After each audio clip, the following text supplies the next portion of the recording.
Assalamualaikum warahmatullahi wabarakatuh. Untuk anak-anakku semua, mahasiswa semester 5 ini yang menempuh mata kuliah metodologi penelitian, pada kali pertemuan yang pertama ini diharapkan akan mampu mengerjakan tugas pada BKPM acara pertama, yaitu dengan pokok bahasan desain penelitian. Sedangkan acara praktikumnya adalah pengertian penelitian dan jenis desain penelitian. Baik, tujuan atau capaian pembelajaran mata kuliah pada kali ini adalah mahasiswa mampu memahami dan mendeskripsikan desain penelitian. Sebelum nanti kalian akan melaksanakan atau mengerjakan tugas pada BKPM di acara yang pertama, perlu kalian pahami bahwa desain penelitian ini merupakan cetak biru atau blueprint bagi peneliti. Nah, oleh karenanya desain penelitian harus ditentukan terlebih dahulu, karena desain penelitian ini akan menentukan arah penelitian, akan memberikan secara sistematis kepada peneliti tentang kegiatan-kegiatan yang akan dilakukan atau yang harus dilakukan, kapan harus dilakukan, dan bagaimana cara melakukannya. Jadi sekali lagi, desain penelitian ini harus ditetapkan terlebih dahulu. Oke, desain penelitian di beberapa literatur disebutkan ada beberapa macam.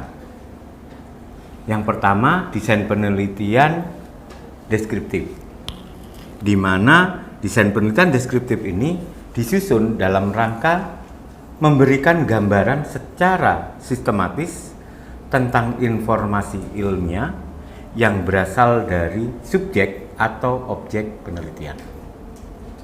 Kemudian desain penelitian yang kedua yaitu desain penelitian kausalitas, di mana desain kausalitas di sini disusun untuk meneliti kemungkinan adanya hubungan sebab akibat antar variabel yang diteliti.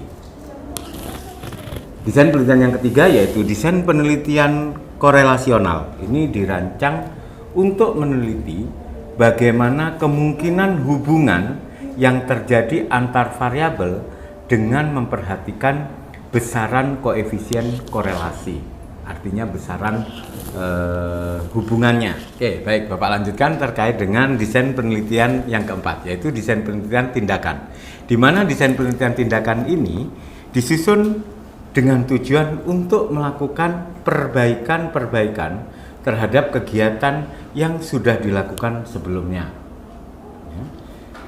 Desain penelitian yang kelima yaitu desain penelitian eksperimentasi atau eksperimental, di mana desain eksperimental di sini disusun dengan tujuan untuk meneliti adanya hubungan kausalitas mengenai sikap tertentu antar kelompok atau antara kelompok yang diberikan perlakuan dengan kelompok yang tidak mendapatkan perlakuan.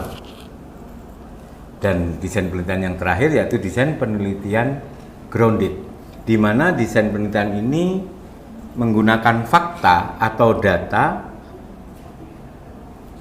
di mana data yang dimaksud adalah data empiris untuk menyusun proporsi-proporsi, menemukan konsep-konsep, serta membuktikannya, dan kemudian kelak akan bisa mengembangkan teori.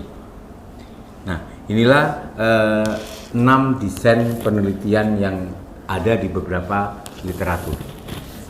Terkait dengan contoh-contoh desain penelitian, misalkan desain penelitian deskriptif. Pada penelitian-penelitian ekonomi, desain penelitian deskriptif ini lebih banyak mengedepankan tentang penjelasan atau penguatan suatu alasan, dan biasanya ini dilakukan misalkan seperti ini. Kalau kita bicara penelitian ekonomi, baik, Bapak lanjutkan terkait dengan masing-masing contoh penelitian pada desain penelitian deskriptif. Misalkan ada penelitian yang bidang akuntansi, misalkan faktor-faktor yang mempengaruhi pemerintah kota X dalam mengimplementasikan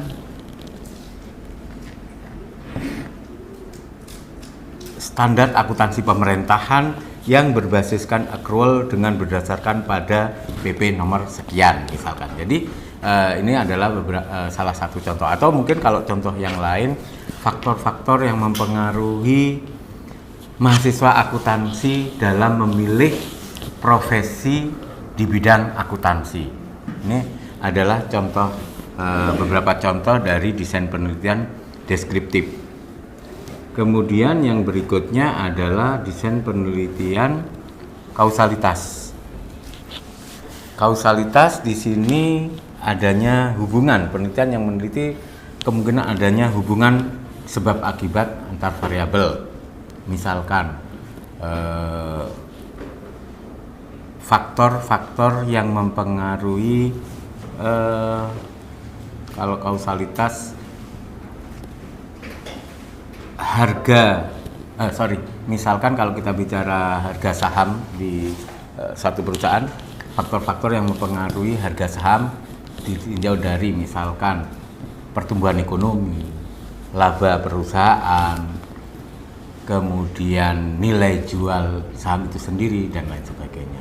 Itu adalah contoh kausalitas. Kemudian yang berikutnya adalah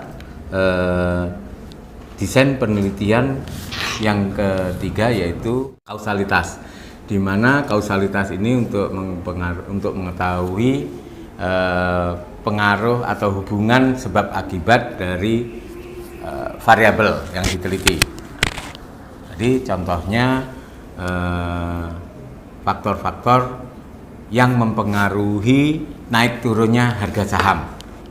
Nah, harga saham ini di pasaran dipengaruhi oleh mungkin tingkat laba yang diberikan atau tingkat dividen yang dibagikan, atau mungkin juga dari size of company-nya atau ukuran perusahaannya, atau juga dipengaruhi oleh kondisi ekonomi secara makro. Itu adalah contoh penelitian kausalitas. Yang berikutnya adalah contoh desain penelitian korelasional, di mana contoh korelasional ini untuk mengetahui hubungan antar variabel yang diteliti. Misalkan hubungan struktur kepemilikan pada pengungkapan tanggung jawab sosial perusahaan publik. Misalkan ini adalah salah satu contoh penelitian korelasional. Atau mungkin terkait dengan contoh penelitian yang berikutnya adalah hubungan antara corporate social responsibility dan kinerja keuangan industri keuangan misalkan. Baik, Bapak lanjutkan contoh desain penelitian yang keempat, yaitu contoh penelitian tindakan, di mana penelitian tindakan ini dengan memberikan perbaikan atau perlakuan terhadap kegiatan tertentu yang kemudian dibandingkan dengan kondisi yang sebelumnya. Misalkan kalau kita bicara contoh penelitian ekonomi,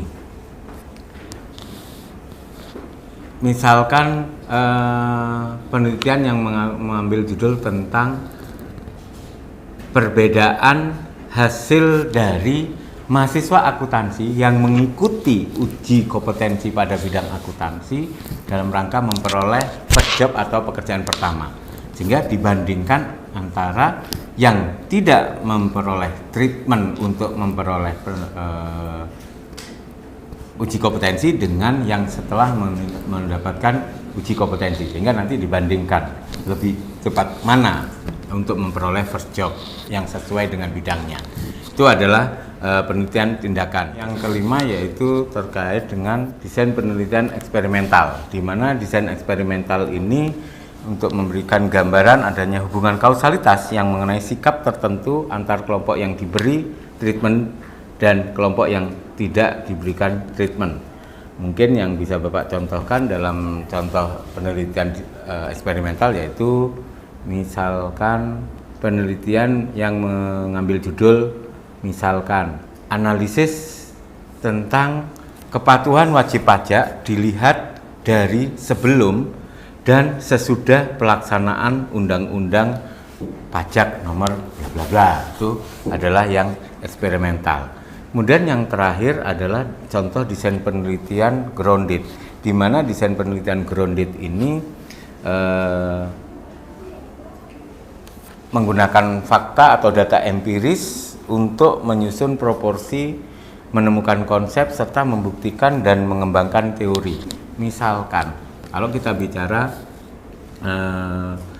contoh desain penelitian grounded, contoh penelitian grounded, desain penelitian grounded, misalkan judul penelitian terkait dengan variasi pemanfaatan komunikasi dan teknologi informasi dalam mendukung bisnis industri kecil dan menengah, atau mungkin juga peran perguruan tinggi dalam membangun jiwa kewirausahaan pada lulusannya. Nah, ini adalah contoh-contoh penelitian grounded. Oke, jadi itu tadi desain penelitian ada 6, ya, mulai dari desain penelitian deskriptif, kemudian kausalitas, kemudian korelasional, kemudian tindakan, eksperimental, dan desain penelitian grounded. Nah, keenam ini harus kalian pahami terlebih dahulu sebelum kemudian kalian menentukan atau memilih desain penelitian seperti apa yang akan dilakukan. Sekali lagi, biasanya nanti pada saat kalian akan menulis karya ilmiah, karena kalian diploma 4 berarti skripsi, selalu dosen pembimbing nanti akan memberikan kesempatan ke kalian untuk membaca terlebih dahulu, mencari sumber-sumber bacaan terlebih dahulu terkait dengan penelitian-penelitian yang terdahulu yang bisa kalian peroleh dari jurnal-jurnal yang kalian bisa baca, baik itu secara langsung maupun baik online. Banyak jurnal-jurnal yang sudah dipublikasikan secara online yang bisa kalian baca. Nah, saran Bapak untuk kalian supaya mudah dalam membuat satu penelitian, maka kalian baca terlebih dahulu, cari terlebih dahulu penelitian-penelitian terdahulu. Kira-kira kalian akan lebih suka jenis atau desain penelitian seperti apa? Apakah yang grounded? Biasanya kalau grounded masih belum pada bidang kalian, dan sepertinya kalau diploma 4 jangan mengarah ke sana dulu. Tetapi misalkan yang paling sering dipakai itu adalah yang deskriptif, kemudian kausalitas, eksperimental itu.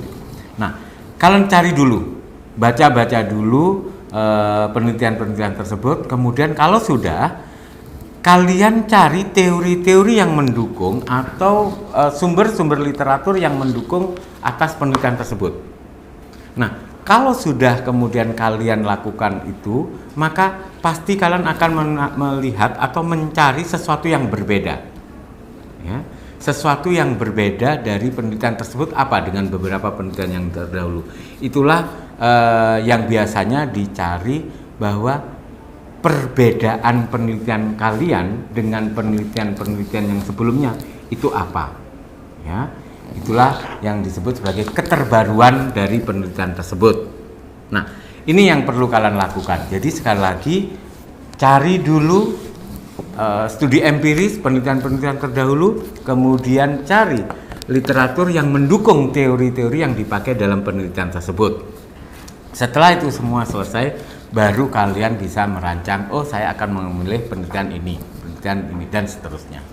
Oke, sebelum kalian nanti akan melanjutkan atau mengerjakan tugas BKPM yang harus kalian lakukan, kalian pertama-tama pahami dulu dari teori tersebut, kemudian yang berikutnya sebagai acuan atau panduan untuk kalian melakukan praktek, nanti kalian cari penelitian-penelitian terdahulu, dan dari penelitian-penelitian tersebut kira-kira dia masuk desain penelitian yang mana.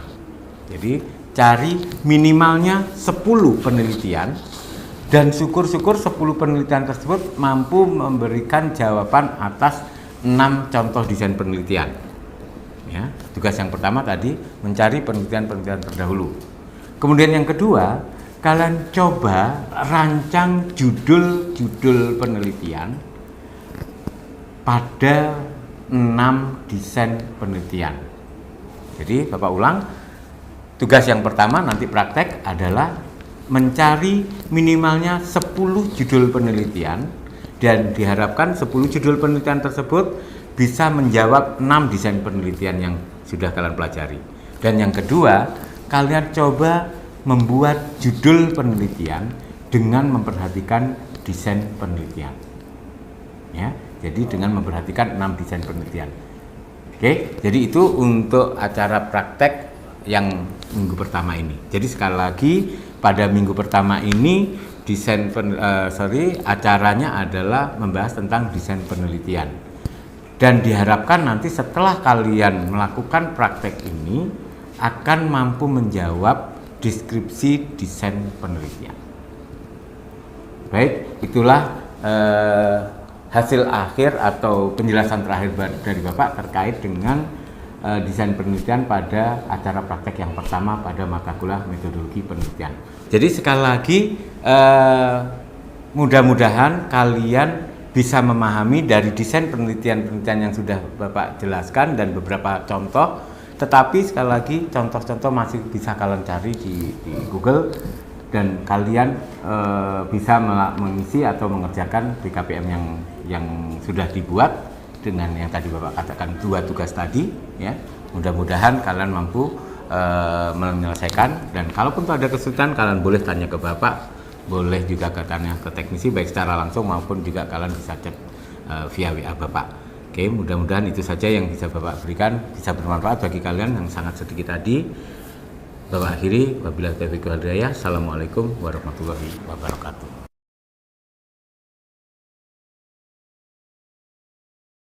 Oke, Assalamualaikum warahmatullahi wabarakatuh. Pada pertemuan yang kedua kali ini masih pada mata kuliah metodologi penelitian pada materi perumusan masalah atau identifikasi masalah. Nah, pada pertemuan kali ini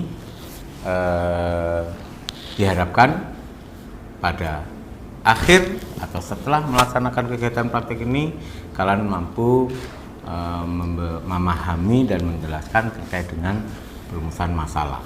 Nah, perumusan masalah merupakan bagian dari langkah-langkah penelitian dalam satu penelitian. Secara detail, langkah-langkah dalam penelitian itu ada beberapa tahapan. Tahapan yang pertama yaitu mengidentifikasi, memilih, dan merumuskan masalah. Kemudian langkah yang kedua, menyusun kerangka pemikiran. Yang ketiga, merumuskan hipotesis. Yang keempat, menguji hipotesis secara empirik. Yang kelima, melakukan pembahasan. Dan yang terakhir, yang keenam adalah menarik kesimpulan. Jadi, langkah-langkah penelitian pada umumnya seperti itu, terutama pada penelitian kuantitatif. Nah, sebagai bagian dari langkah-langkah dalam penelitian, sangat penting sekali untuk kita mampu memahami terkait dengan masalah. Masalah yang akan diangkat atau yang akan dipilih dalam satu penelitian diawali dari mengidentifikasi masalah. Di mana pada tahapan mengidentifikasi masalah ini kita atau peneliti harus mencari masalah yang paling relevan dan paling menarik untuk diteliti. Mungkin banyak kondisi, mungkin banyak fenomena, mungkin banyak kejadian yang bisa dilakukan atau yang bisa dipakai dalam sebagai bahan penelitian. Tetapi identifikasi masalah merupakan bagian dari memilih masalah yang paling relevan yang akan diangkat atau yang akan diteliti atau yang paling menarik untuk diteliti. Tahapan yang kedua yaitu masalah dapat dicari melalui panca indera. Misalkan melalui pengamatan, berdasarkan laporan pandangan mata, berdasarkan observasi awal, maka bisa ditarik, bisa dipilih masalahnya. Atau pendengaran, berdasarkan informasi yang diperoleh dari masyarakat terkait bla bla bla, maka bisa ditarik atau dipilih sebagai masalah dalam penelitian. Atau panca indera yang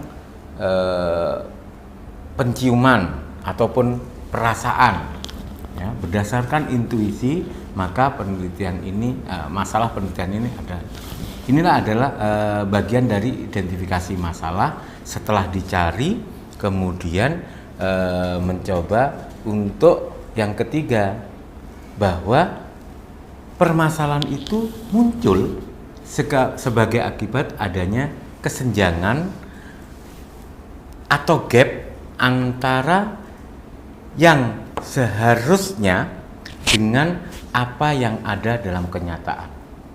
Jadi sekali lagi, masalah itu timbul karena adanya kesenjangan atau gap. Gap antara apa? Antara yang seharusnya dengan yang adanya sekarang atau existingnya sekarang. Itu berarti masalah. Atau juga masalah itu bisa dari apa yang harusnya diperlukan dengan apa yang tersedia.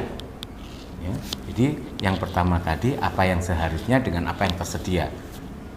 Atau apa yang seharusnya dengan apa yang ada dalam kenyataan.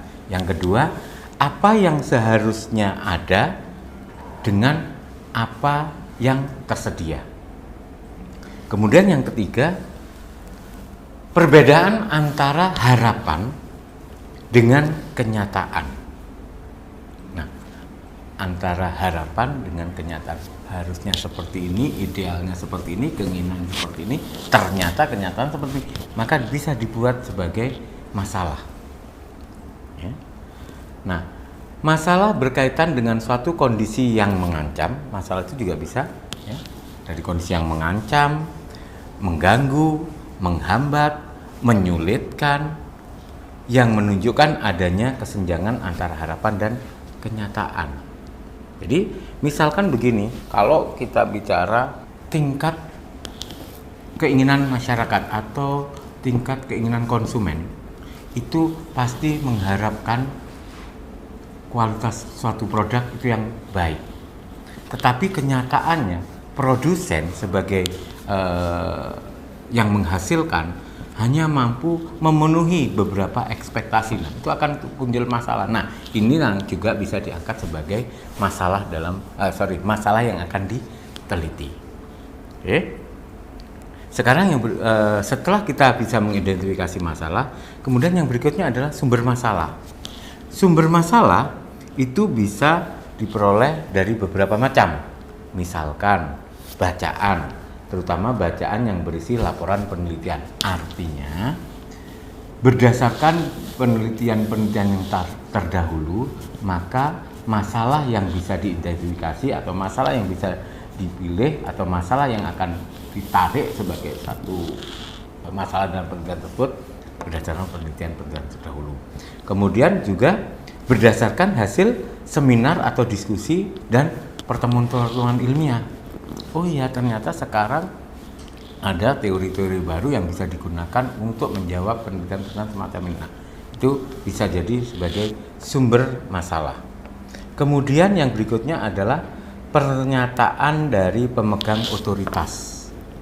Ya, misalkan kebijakan pemerintah terkait dengan undang-undang nomor sekian tentang implementasi misalkan.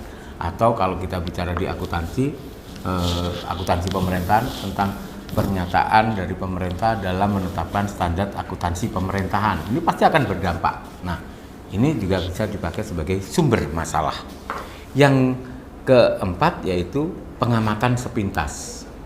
Observasi awal yang bisa dilakukan, dan ini biasanya dilakukan oleh peneliti dalam mengawali penelitiannya. Biasanya menjadi salah satu sumber masalah. Yang kelima yaitu pengalaman pribadi. Nah, pengalaman pribadi ini biasanya bisa dijadikan sebagai sumber masalah. Oh ya, kalau kemarin seperti ini berarti kedepannya akan. Nah, ini bisa dijadikan sebagai sumber masalah. Dan yang terakhir adalah perasaan intuitif atau intuisi, naluri. Ya, naluri. Nah, ini biasanya tidak hanya individu tetapi korporat juga bisa. Kebiasaan atau habit dari korporat dalam menghasilkan laba itu apa yang dilakukan dan lain sebagainya. Oke, itu sumber masalah. Dan yang terakhir dari kegiatan itu adalah memilih masalah atau melakukan pembatasan masalah agar tidak terlalu bias dalam penelitiannya. Oke, jadi dalam mengidentifikasi masalah biasanya dijumpai lebih dari satu masalah. Dan tidak semua masalah dapat atau layak diteliti. Nah, oleh sebab itu perlu diadakan pemilihan atau pembatasan masalah. Ada beberapa hal yang perlu diperhatikan dalam memilih masalah. Yang pertama, masalah tersebut layak atau tidak untuk diteliti tergantung pada yang pertama, ada tidaknya sumbangan terhadap teori dan ada atau tidaknya teori yang relevan dengan itu. Ya. Kemudian yang berikutnya adalah ada tidaknya kegunaan untuk pemecahan masalah-masalah praktis. Oke, itu yang pertama. Yang kedua, manageability atau cukup dana atau cukup waktu atau cukup alat atau cukup bekal kemampuan teoritis dan cukup penguasaan metode yang diperlukan. Oke. Nah, setelah kita mengidentifikasi kemudian memilih masalah, yang berikutnya adalah merumuskan masalah. Di mana dalam menuliskan rumusan masalah biasanya diungkapkan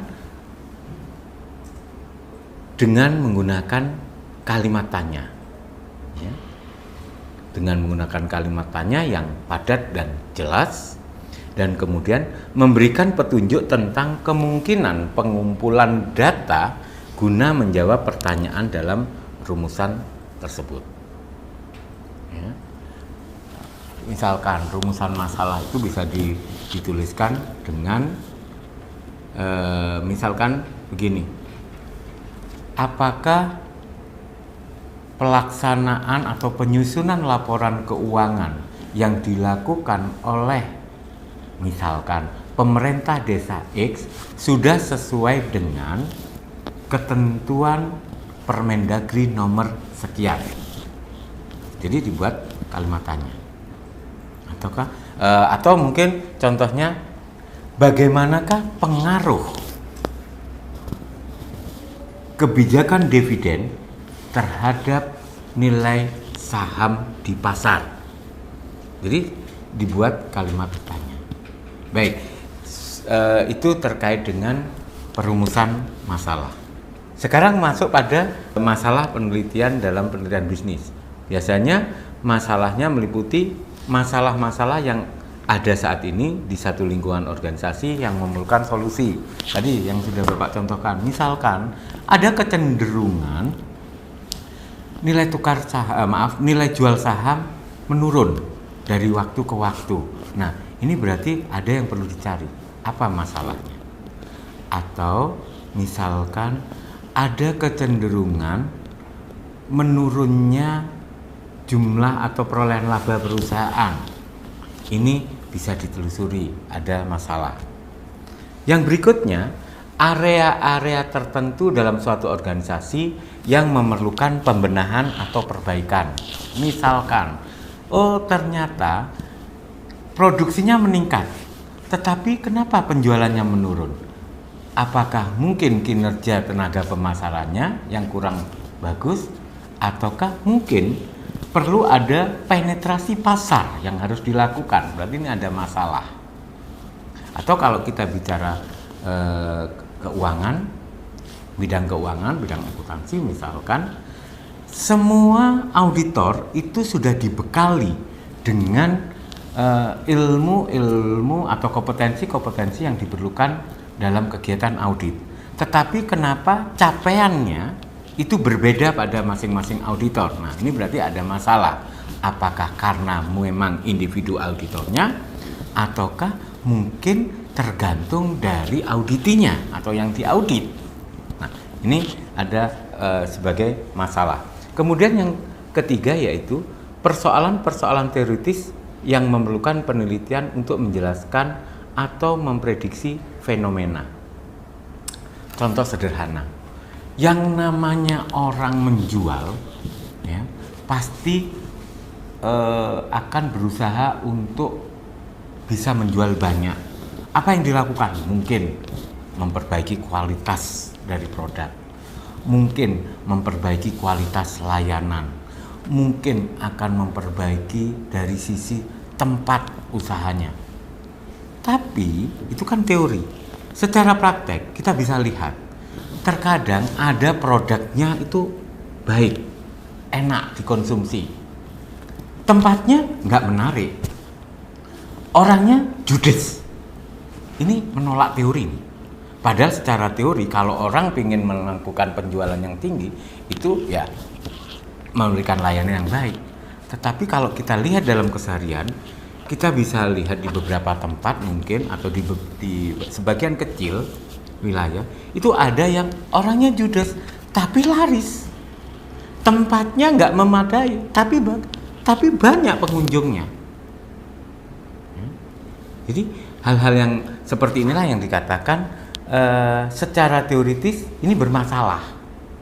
Nah, ini bisa dipakai sebagai alasan untuk melakukan penelitian. Kemudian yang keempat yaitu pertanyaan penelitian yang memerlukan jawaban empiris. Artinya bahwa secara kenyataan atau berdasarkan penelitian-penelitian terdahulu pun semua mengarahnya ke sana. Itu bisa dijadikan sebagai alasan masalah yang akan diteliti. Oke, perumusan masalah bukan merupakan pekerjaan yang mudah. Tadi secara teorinya Bapak sudah mengarahkan. Ada beberapa kriteria yang dapat digunakan sebagai pertimbangan dalam menemukan masalah penelitian. Ya. Di antaranya adalah bidang masalah dan topik yang menarik. Perumusan masalah atau pertanyaan dalam penelitian merupakan tahapan akhir dari penemuan setelah peneliti memilih bidang dan pokok masalah yang diteliti. Kriteria penelitian yang baik menghendaki rumusan masalah atau pertanyaan penelitian yang jelas dan tidak ambigu. Agar memudahkan peneliti dalam menentukan konsep-konsep teoritis yang ditelaah dan memilih metode pengujian data yang tepat, masalah penelitian sebaiknya dinyatakan dalam bentuk pertanyaan, sebagaimana tadi yang sudah Bapak jelaskan, yang mengekspresikan secara jelas hubungan antara dua variabel atau lebih. Rumusan masalah dalam satu penelitian dapat berupa lebih dari satu pertanyaan, seperti yang tadi Bapak contohkan. Jadi, misalkan kalau dalam satu penelitian, rumusan masalahnya begini. Apakah variabel X1, misalkan kedisiplinan karyawan, berpengaruh terhadap, misalkan berpengaruh terhadap kompetensi teknis karyawan atau kompetensi teknis auditor, kedisiplinan. Kemudian apakah kebijakan pimpinan, dalam hal ini keleluasan kebijakan pimpinan, akan berpengaruh terhadap kompetensi auditor dan lain sebagainya. Sehingga di sini dalam merumuskan masalah dalam satu penelitian itu bisa lebih dari satu pertanyaan, dan kelak pertanyaan tersebut kemudian dirumuskan dalam tujuan penelitian. Nah, itulah urut-urutan dari melakukan penelitian. Jadi yang tadi yang sudah di awal Bapak jelaskan, awalnya adalah mengidentifikasi, mencari dan merumuskan masalah, yang kemudian nanti menetapkan tujuan penelitian dan lain sebagainya. Nah, pada pertemuan kali ini sampai pada mengidentifikasi sampai merumuskan masalah yang harus kalian lakukan. Jadi tugas kalian nanti pada acara praktek yang berikutnya ini adalah bagaimana kemudian kalian membuat identifikasi masalah, mencari masalah terlebih dahulu, mana yang lebih bisa yang relevan untuk dijadikan masalah dalam penelitian. Nah, biasanya ini muncul pada bab 1, pada latar belakang. Nah, latar belakang di sini itu sekaligus untuk menguraikan masalah apa yang mungkin relevan dalam penelitian ini. Sehingga pada bab 1 latar belakang penelitian ini diawali dari kondisi yang makro menuju yang ke mikro, hal yang umum menuju yang khusus, dan kemudian dari penelitian itu sebetulnya masalah apa yang bisa dirumuskan. Jadi identifikasi masalah, memilih masalah yang bisa diteliti dari yang paling relevan atau yang paling mendekati atau yang paling bisa akan diselesaikan dengan menggunakan alat analisisnya, itu masalahnya apa. Nah, bagian ini itu muncul di bab 1. Di bab 1 itu ada subbab latar belakang. Nah, dalam pendahuluan itu ada latar belakang, dan pada subbab berikutnya itu adalah rumusan masalah. Nah, inilah pada pertemuan kali ini kalian sampai dengan merumuskan masalah. Ingat, rumusan masalah disusun dengan menggunakan kalimat tanya yang padat dan jelas, tidak ambigu. Baru kemudian nanti menentukan tujuan berdasarkan rumusan masalah tersebut, baru dibuat tujuan penelitian. Tapi sekali lagi, dalam pertemuan kali ini tugas kalian hanya sampai merumuskan masalah. Oke, jadi itu untuk anak-anak Bapak semua. Pada materi yang kedua dalam mata kuliah metodologi penelitian ini adalah terkait dengan perumusan masalah. Sehingga tugas yang harus kalian buat adalah dari yang kemarin yang sudah kalian tunjukkan atau yang sudah kalian serahkan ke Bapak dalam hal melalui teknisi, kemudian lanjutkan. Kalian membuat latar belakang sampai dengan rumusan masalah. Ingat, kaitkan dengan tugas yang sebelumnya pada desain penelitian, judul yang sesuai dengan desain penelitian yang kalian pilih. Oke, mungkin itu saja yang bisa Bapak berikan pada pertemuan sampai pada pertemuan kedua ini. Mudah-mudahan bermanfaat bagi kita semua. Bapak akhiri, Assalamualaikum warahmatullahi wabarakatuh.